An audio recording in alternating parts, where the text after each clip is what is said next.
ಅವಿಭಜಿತ ಕೋಲಾರ ಮತ್ತು ಚಿಕ್ಕಬಳ್ಳಾಪುರ ಜಿಲ್ಲೆಗಳು ಬರಪೀಡಿತ ಎಂಬ ಅಣೆಪಟ್ಟಿಯನ್ನು ಶಾಶ್ವತವಾಗಿ ಕಟ್ಟಿಕೊಂಡಿವೆ. ಇಲ್ಲಿ ವ್ಯವಸಾಯಕ್ಕೆ ಮಾತ್ರವಲ್ಲ, ಕುಡಿಯುವುದಕ್ಕೂ ನೀರಿನ ಬರ ಇದೆ. ಇರುವ ಅಲ್ಪ ಸ್ವಲ್ಪ ನೀರಿನಲ್ಲಿ ಫ್ಲೋರೈಡ್ ಸೇರಿದಂತೆ ಯುರೇನಿಯಂ ಪತ್ತೆಯಾಗಿದೆ. ಇಂತಹ ಅಪಾಯದ ಸ್ಥಿತಿಯಲ್ಲಿರುವ ಪ್ರದೇಶಕ್ಕೆ ಸಮರೋಪಾದಿಯಲ್ಲಿ ನೀರು ಹರಿಸಲು ಶ್ರಮಿಸಬೇಕಿದ್ದ ಸರ್ಕಾರಗಳು ಜಾಣ ಕುರುಡುತನ ಪ್ರದರ್ಶಿಸುತ್ತಿದ್ದು, ಕೆಸಿ ಮತ್ತು ಎಚ್ಎನ್ ವ್ಯಾಲಿ ಎಂಬ ವಿಷಪೂರಿತ ನೀರು ನೀಡಿ ಸಮಾಧಾನಪಡಿಸುವ ತಂತ್ರಕ್ಕೆ ಮೊರೆ ಹೋಗಿವೆ. ಅಷ್ಟೇ ಅಲ್ಲ, ಎತ್ತಿನ ಹೊಳೆ ಎಂಬ ಹಣದ ಮೊಟ್ಟೆ ಹಿಡುವ ಯೋಜನೆ ತೋರಿಸಿಯೇ ಈ ಜಿಲ್ಲೆಗಳ ಜನರನ್ನ ಮಂಕು ಮಾಡಲಾಗಿದೆ ಎಂಬ ಆರೋಪ ಕೇಳಿಬರುತ್ತಿದೆ.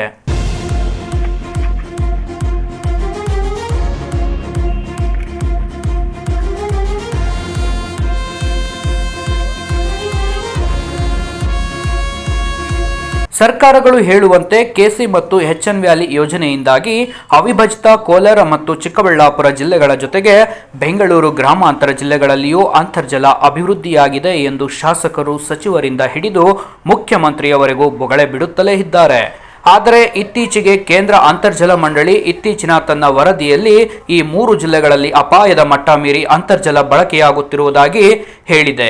ಅಂದರೆ ಕೆಸಿ ಮತ್ತು ಎಚ್ಎನ್ ವ್ಯಾಲಿ ಯೋಜನೆಯಿಂದ ಈ ಜಿಲ್ಲೆಗಳ ಕೆರೆಗಳಿಗೆ ವಿಷ ತುಂಬಲಾಗಿದೆಯೇ ಹೊರತು ನೀರಲ್ಲ ಎಂಬುದು ಇದೀಗ ಬಹಿರಂಗವಾಗಿದೆ ಎಂದು ಶಾಶ್ವತ ನೀರಾವರಿ ಹೋರಾಟಗಾರ ಆಂಜನೇಯ ರೆಡ್ಡಿ ಆಕ್ರೋಶ ವ್ಯಕ್ತಪಡಿಸಿದರು.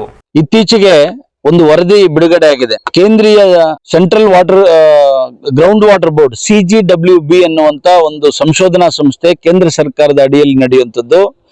ಇಡೀ ಕರ್ನಾಟಕದಲ್ಲಿ ಅಂತರ್ಜಲವನ್ನ ಅಧ್ಯಯನ ಮಾಡಿದಾಗ ಕೋಲಾರ, ಚಿಕ್ಕಬಳ್ಳಾಪುರ, ಬೆಂಗಳೂರು ಗ್ರಾಮಾಂತರ, ನಗರ, ತುಮಕೂರು ಮತ್ತು ಚಿತ್ರದುರ್ಗ ಜಿಲ್ಲೆಗಳಲ್ಲಿ ಅತ್ಯಂತ ಅಂತರ್ಜಲವನ್ನ ಬಳಸಲಾಗ್ತಾ ಇದೆ. ಮತ್ತು ಅಂತರ್ಜಲ ಹಿಂದಿನ ವರ್ಷಗಳಿಗೆ ಹೋಲಿಸಿದ್ರೆ ಈ ಸಾರಿ ಇನ್ನೂ ಆಳಕ್ಕೆ ಹೋಗಿದೆ ಅನ್ನುವಂತ ಆಘಾತಕಾರಿ ವರದಿಯನ್ನ ರಿಲೀಸ್ ಮಾಡಿದೆ. ಇದರ ಅರ್ಥ ಏನಪ್ಪಾ ಅಂದ್ರೆ, ಸುಮಾರು 30 ವರ್ಷಗಳಿಂದ ಕೋಲಾರ, ಚಿಕ್ಕಬಳ್ಳಾಪುರ ಮತ್ತು ಬೆಂಗಳೂರು ಗ್ರಾಮಾಂತರ ಜಿಲ್ಲೆಗಳು ಮತ್ತು ಬರಪೀಡಿತ ಜಿಲ್ಲೆಗಳಲ್ಲಿ ಅಂತರ್ಜಲವನ್ನ ಮರುಪೂರ್ಣ ಮಾಡ್ತೀವಿ ಅಂತ ಹೇಳಿ ಅನೇಕ ಯೋಜನೆಗಳನ್ನ, ಕಾರ್ಯಯೋಜನೆಗಳನ್ನ ಜಾರಿ ಮಾಡ್ತಾ ಇದೆ.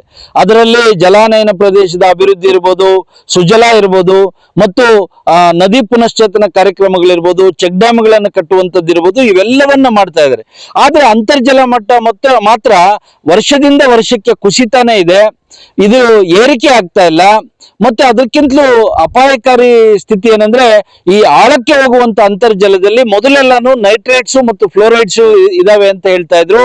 ಅವುಗಳನ್ನ ತಗೊಂಡ್ರೆ, ಕುಡಿದ್ರೆ ನಮಗೆ ಹಲವಾರು ರೀತಿಯಾದಂತ ಮಾರಣಾಂತಿಕ ಕಾಯಿಲೆಗಳು ಬರ್ತವೆ ಅಂತ ಹೇಳ್ತಾ ಇದ್ರು. ಆದ್ರೆ ಇತ್ತೀಚೆಗೆ ಇನ್ನೂ 2022ರಲ್ಲಿ ಒಂದು ವರದಿ ಬಂತು, IISc ಭಾರತೀಯ ವಿಜ್ಞಾನ ಸಂಸ್ಥೆದು. ನಮ್ಮ ಕೋಲಾರ, ಚಿಕ್ಕಬಳ್ಳಾಪುರ ಮತ್ತು ಬೆಂಗಳೂರು ಗ್ರಾಮಾಂತರ ಜಿಲ್ಲೆಗಳಲ್ಲಿ ಕುಡಿಯುವ ನೀರಿನ ಕೊಳವೆ ಬಾವಿಗಳಲ್ಲಿ ಯುರೇನಿಯಂ ಇದೆ. ಇದನ್ನ ಕುಡಿಯೋದ್ರಿಂದ ಕಿಡ್ನಿ ಹಾಳಾಗತ್ತೆ, ಲಿವರ್ ಹಾಳಾಗತ್ತೆ, ಹೃದಯ ಹಾಳಾಗತ್ತೆ, ಮೆದುಳು ಕಾಯಿಲೆಗಳು ಬರ್ತದೆ, ಬಂಜತನ ಬರ್ತದೆ. ಈ ರೀತಿಯಾದಂತ ಅಪಾಯಕಾರಿ ಅಂಶಗಳಿದೆ ಅನ್ನುವಂಥದ್ದನ್ನ ಸಂಶೋಧನೆ ಹೇಳ್ತು. ಅದಕ್ಕಿಂತಲೂ ಇನ್ನು ಮುಂದುವರೆದು 23ರಲ್ಲಿ ರಾಜ್ಯ ಸರ್ಕಾರನೇ ಎಂಪ್ರಿ ಅನ್ನುವಂತ ಒಂದು ಸಂಶೋಧನೆ ಹೇಳ್ತಾ ಇದೆ, ನಾವು ಏನು ಸುತ್ತಮುತ್ತ ಬೆಂಗಳೂರಿನ ಸುತ್ತಮುತ್ತ ಜಿಲ್ಲೆಗಳವರು ಬೆಳೆದು ಬೆಂಗಳೂರಿಗೆ ತರಕಾರಿ ಕಳಿಸ್ತಿದೀವಿ, ಅದರಲ್ಲಿ ಭಾರಿ ಲೋಹದ ಅಂಶಗಳು, ಕ್ಯಾಡ್ಮಿಯಮ್ಮು, ಕಾಪರು, ಲೆಡ್, ಈ ತರದ ಅಪಾಯಕಾರಿ ಅಂಶಗಳಿದಾವೆ. ಅದನ್ನ ತಿನ್ನೋದ್ರಿಂದನೂ ಸಹ ಅನೇಕ ಮಾರಣಾಂತಿಕ ಕಾಯಿಲೆಗಳು ಬರ್ತವೆ ಅಂತ ಹೇಳ್ತಾ ಇದ್ದಾರೆ. ಆದ್ರೆ ನಮ್ಮ ಅಂತರ್ಜಲ ಮಟ್ಟ ಮಾತ್ರ ಏರಿಸ್ತೀವಿ ಅಂತ ಹೇಳಿ ಸಾವಿರಾರು ಕೋಟಿ ರೂಪಾಯಿಗಳು ಖರ್ಚಾಗ್ತಾ ಇದ್ವಿ. ಮತ್ತು ಜನಗಳಿಗೆ ಶುದ್ಧವಾದಂತ, ಸುರಕ್ಷಿತವಾದಂತ ಒಂದು ನದಿ ನೀರನ್ನು ಕುಡಿಸ್ತೀವಿ ಅಂತೇಳಿ ಎತ್ತಿನ ಹೊಳೆ ಯೋಜನೆ ಜಾರಿಗೆ ತರ್ತಾ ಇದ್ದಾರೆ. ಸುಮಾರು 15 ವರ್ಷಗಳಿಂದ ಅದ್ರ ಕಾಮಗಾರಿ ನಡೀತಾ ಇದೆ.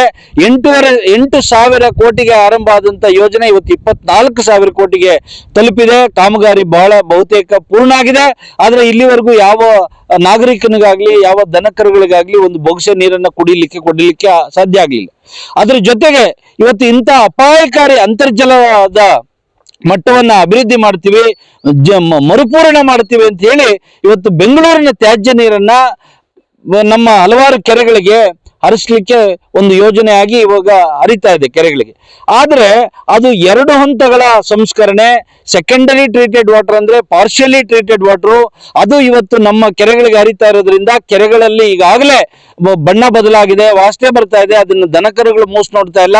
ಮತ್ತು ಅಂತರ್ಜಲಕ್ಕೆ ಹೋದ್ರೆ ಅದು ನಮ್ಮ ಕುಡಿಯುವ ನೀರಿನ ಮೂಲವನ್ನ ಸಹ ಕಲುಷಿತ ಮಾಡಿ ಅನೇಕ ರೀತಿಯಾದಂತ ಮುಂದಿನ ನಮ್ಮ ಅಂತರ್ಜಲವನ್ನು ವಿಷಮಯ ಮಾಡೋದರ ಜೊತೆಗೆ ನಮ್ಮ ಕುಡಿಯುವ ನೀರಿನ ಮೂಲ ವಿಷ ಆದ್ರೆ ನಮ್ಮ ಮುಂದಿನ ಪೀಳಿಗೆಗಳು ಸರ್ವನಾಶ ಆಗುವಂತ ಎಚ್ಚರಿಕೆಯನ್ನ ವಿಜ್ಞಾನಿಗಳು ಮತ್ತು ವೈಜ್ಞಾನಿಕ ಸಂಸ್ಥೆಗಳು ಕೊಡ್ತಾ ಇದ್ದಾವೆ. ಆದ್ರೆ ಇದು ಯಾವುದನ್ನು ಗಮನಿಸದೆ ಇವತ್ತು ನಾವು ಅಂತರ್ಜಲ ಮರುಪೂರ್ಣ ಮಾಡ್ತೀವಿ ಅಂತ ಹೇಳ್ತಾರೆ. ಆದ್ರೆ CWB ಸಂಶೋಧನೆಯಲ್ಲಿ ಎಲ್ಲಿ ಮರುಪೂರ್ಣ ಆಗಿದೆ, ಎಲ್ಲಿ ಅಂತರ್ಜಲ 100 ಅಡಿಗೋ 200 ಅಡಿಗೋ ಬಂದಿದೆ? ಯಾವುದೋ ಕೆರೆ ಅಕ್ಕಪಕ್ಕದಲ್ಲಿ ಇರ್ತಕ್ಕಂಥ ಒಂದೆರಡು ಕಡೆ ಆದ್ರೆ ಸಾಕಾಗೋದಿಲ್ಲ. ಇದು ಇಡೀ ಜಿಲ್ಲೆಗಳಲ್ಲಿ ವ್ಯಾಪಕವಾಗಿ ಅಂತರ್ಜಲ ಮರುಪೂರ್ಣ ಆಗಿದೆ. ಈಗ ಇನ್ನೊಂದು 2020, 21, 22ರಲ್ಲಿ ನಮ್ಮ ಕೋಲಾರ, ಚಿಕ್ಕಬಳ್ಳಾಪುರ ಮತ್ತು ಬೆಂಗಳೂರು ಗ್ರಾಮಾಂತರ ಜಿಲ್ಲೆಗಳು 100 ವರ್ಷಗಳ ಮಳೆ ಪ್ರಮಾಣವನ್ನ, ಮಳೆ ಅಳತೆಯನ್ನ ತಗೊಂಡ್ರೆ ಸುಮಾರು 2 ಪಟ್ಟು 3 ಪಟ್ಟು ಮಳೆ ಆಯ್ತು. 40-50 ವರ್ಷಕ್ಕೆ ನೀರನ್ನು ಕಾಣದಂತ ಹಲವಾರು ಕೆರೆಗಳು ಮಳೆ ನೀರಿನಿಂದ ತುಂಬಿದವು. ಅನೇಕ ಕೆರೆಗಳು ಕೋಡಿ ಹರಿದವು 1-2 ಸಾರಿ. ಮತ್ತು ಏನು ನಮ್ಮ ನಾವು ಕಂಡು ಕಾಣರಿಯದ ಚಿತ್ರಾವತಿ ನದಿ, ಉತ್ತರ ಪಿನಾಕಿನಿ, ದಕ್ಷಿಣ ಪಿನಾಕಿನಿ, ಪಾಲಾರು ನದಿಗಳು ಉಕ್ಕಿ ಬೋರ್ಗೆರೆದು ಹರಿದವು. ಆದ್ರೆ ಇಷ್ಟೆಲ್ಲ ದೊಡ್ಡ ಪ್ರಮಾಣದ ನೀರು ಬಂದು ಸಾವಿರಾರು ಕೆರೆಗಳು ತುಂಬಿದ್ರು ನಮ್ಮ ಅಂತರ್ಜಲ ಇನ್ನೂ ಮರುಪೂರ್ಣ ಆಗ್ಲಿಲ್ಲ ಅನ್ನುವಂಥದ್ದು ನಮ್ಮ ಕಣ್ಣು ಮುಂದೆ ಇರತಕ್ಕಂಥ ವರದಿ. ಮತ್ತೊಬ್ಬ ರೈತ ಅಂದಾರ್ಲಹಳ್ಳಿ ಗ್ರಾಮದ ವೆಂಕಟೇಶ್ ಮಾತನಾಡಿ, ಗ್ರಾಮದಲ್ಲಿ ಅಳವಡಿಸಿರುವ ಶುದ್ಧ ನೀರಿನ ಘಟಕದಲ್ಲಿಯೂ ನೀರು ನೀಲಿ ಬಣ್ಣದಲ್ಲಿ ಬರುತ್ತಿದೆ. ಅಂದರೆ ಶುದ್ಧ ನೀರಿನ ಘಟಕದಲ್ಲಿ ಶುದ್ಧ ಮಾಡಿದ ನೀರು ಕುಡಿಯಲು ಯೋಗ್ಯವಾಗಿಲ್ಲ ಅಂತ ಆಯಿತು. ಇನ್ನು ರೈತರು ಬೆಳೆಯುತ್ತಿರುವ ಯಾವುದೇ ಹಣ್ಣು ರುಚಿಯಾಗಿಲ್ಲವಂತೆ. ಇದೆಲ್ಲದಕ್ಕೂ ಕಾರಣ HN ವ್ಯಾಲಿ ಎಂಬ ವಿಷದ ನೀರು ಎಂದು ಆಕ್ರೋಶ ವ್ಯಕ್ತಪಡಿಸಿದರು. ನಮ್ಮ ಹೆಸರು ಅಂದಾರ್ಲಹಳ್ಳಿ ವೆಂಕಟೇಶ್ ಅಂತ, ಗ್ರಾಮ ಪಂಚಾಯತ್ ಸದಸ್ಯ ಅಂದಾರ್ಲಹಳ್ಳಿ, ಇದು ಪಟ್ಟಣಹಳ್ಳಿ ಗ್ರಾಮ ಪಂಚಾಯತಿ. ಈಗ ನಮ್ಮ ಈ ಭಾಗದಲ್ಲಿ 15-20 ವರ್ಷ ಹಿಂದೆ ಈ ಕುಡಿಯೋಕ್ಕೆ ನೀರಿಲ್ಲದೆ ಅಂತರ್ಜಲ ಬತ್ತಿ ಹೋಗಿ ಈ ಸ್ಯಾಟಲೈಟು ಸಮಸ್ಯೆ ಆಗಿ ಪರಮಶಿವಯ್ಯವರು ವರದಿ ಕೊಟ್ಟಿದ್ರು. ಈ ಭಾಗದಲ್ಲಿ ಬರಡು ಭೂಮಿ ಆಗ್ತದೆ, ಮುಂದೆ ಸ್ಯಾಟಲೈಟು ಸಮಸ್ಯೆ ಆಗಿ ಬಿಸಿಲು ಜಾಸ್ತಿ ಆಗಿ ಸಮಸ್ಯೆ ಆಗ್ತದೆ, ಆರೋಗ್ಯದ ಮೇಲೆ ಪರಿಣಾಮ ಬೀರ್ತದೆ ಅಂತ ಹೇಳಿ ವರದಿ ಮಾಡಿದ್ರು. ಅದರ ವಿಚಾರವಾಗಿ ಸರ್ಕಾರ ಗಮನ ತಗೊಂಡು ಈ HN ವ್ಯಾಲಿ ನೀರು ಈ ಕಡೆ, ಆಮೇಲೆ ಕೋಲಾರ ಚಲಗಟ್ಟಿ ನೀರು ಆ ಕಡೆ, ಕೋಲಾರ ಕಡೆ ಬಿಟ್ಟು ಇದು ಮಾಡಿದ್ರು. ಈ ನೀರು ಬಂದ ಮೇಲೆ ರೈತರ ಮುಖದಲ್ಲಿ ಸಂತೋಷ ಬಂದ್ರೂ ಈ ನೀರು ಹೆಚ್ಚಾಗಿ ಬಳಸ್ಕೊಂಡು ಯಾವುದೇ ಇದು ಮಾಡಕೋದ್ರೂ ಹಣ್ಣು ಹಂಪಲು ಯಾವ್ದು ಮೊದಲಿದ್ದಷ್ಟು ರುಚಿ ಈಗಿಲ್ಲ. ಅದ ನಂತರ ಈಗ ನಮ್ಮ ಪಂಚಾಯಿತಿ ಕಚೇರಿಯಲ್ಲಿ ಒಂದು ವಾಟರ್ ಫಿಲ್ಟರ್ ಅಳವಡಿಕೆ ಮಾಡಿಸಿದ್ವಿ. ಸಾರ್ವಜನಿಕ ಬಂದ್ರೆ ಕುಡಿಯಕ್ಕೆ ನೀರಿಲ್ಲ ಅಂತ ಹೇಳಿ ವಾಟರ್ ಫಿಲ್ಟರ್ ಅಳವಡಿಕೆ ಮಾಡಿದ್ರು ಸಹ ಫಿಲ್ಟರ್ ಆದ್ರೂ ನೀರು ನೀಲಿ ಕಲರೇ ಬಂದ್ಬಿಟ್ಟಿತ್ತು ಕುಡಿಯಕ್ಕೆ ಗ್ಲಾಸಲ್ಲಿ ಇಟ್ಕೊಂಡಾಗ. ಅದರಿಂದ ಅದು ಯೋಗ್ಯಕ್ಕೆ ಬರಲಿಲ್ಲ. ಆ ರೀತಿ ಇರುವಾಗ ಈ ನೀರಿನಲ್ಲಿ ಈ ರಾಸಾಯನಿಕ ಅಂಶಗಳು ಸೇರ್ಕೊಂಡು ಈ ಬಹಳಷ್ಟು ಜನರಲ್ಲಿ, ಹೆಣ್ಮಕ್ಳಾಗಲಿ ಗಂಡ್ಮಕ್ಳಾಗಲಿ, ಆರೋಗ್ಯದ ಬಹಳಷ್ಟು ಹಲವಾರು ರೀತಿಯಲ್ಲಿ ಆರೋಗ್ಯಗಳು ಸಮಸ್ಯೆಗಳಾಗ್ತಾ ಇದ್ದಾವೆ. ಅದರಿಂದ ಈಗ ನಮ್ಮ ಆಯ್ನ ರೆಡ್ಡಿ ಅವರು ಏನ್ ಹೇಳಿದ್ರು, ಅವ್ರು ಹೇಳ್ದಂಗೆ 3ನೇ ಹಂತದಲ್ಲಿ ಈ ನೀರನ್ನು ಶುದ್ಧೀಕರಣ ಮಾಡಿ ಕೆರೆಗಳಿಗೆ ಹರಿಸಿದ್ರೆ ಜನರಿಗೆ ಬಹಳಷ್ಟು ಅನುಕೂಲ ಆಗ್ತದೆ ಅಂತ ಹೇಳಿ ನನ್ನ ಅಭಿಪ್ರಾಯ ಸರ್. ಒಟ್ಟಿನಲ್ಲಿ ಅವಿಭಜಿತ ಜಿಲ್ಲೆಗಳು ನೀರಾವರಿ ವಿಚಾರದಲ್ಲಿ ಶಾಪಗ್ರಸ್ತವಾಗಿದ್ದು, ಈ ನಿಟ್ಟಿನಲ್ಲಿ ಆರಿಸಿ ಬರುವ ಯಾವುದೇ ಜನಪ್ರತಿನಿಧಿಗಳು ಗಮನ ಹರಿಸುತ್ತಿಲ್ಲ. ಈಗಲಾದರೂ ಸರ್ಕಾರಗಳು ಇತ್ತ ಗಮನ ಹರಿಸಬೇಕಿದೆ. ಇಲ್ಲವಾದರೆ ಮುಂದಿನ ದಿನಗಳಲ್ಲಿ ಈ ಜಿಲ್ಲೆಗಳಿಗೆ ಅಪಾಯ ತಪ್ಪಿದ್ದಲ್ಲ ಎಂದರೆ ತಪ್ಪಾಗಲಾರದು.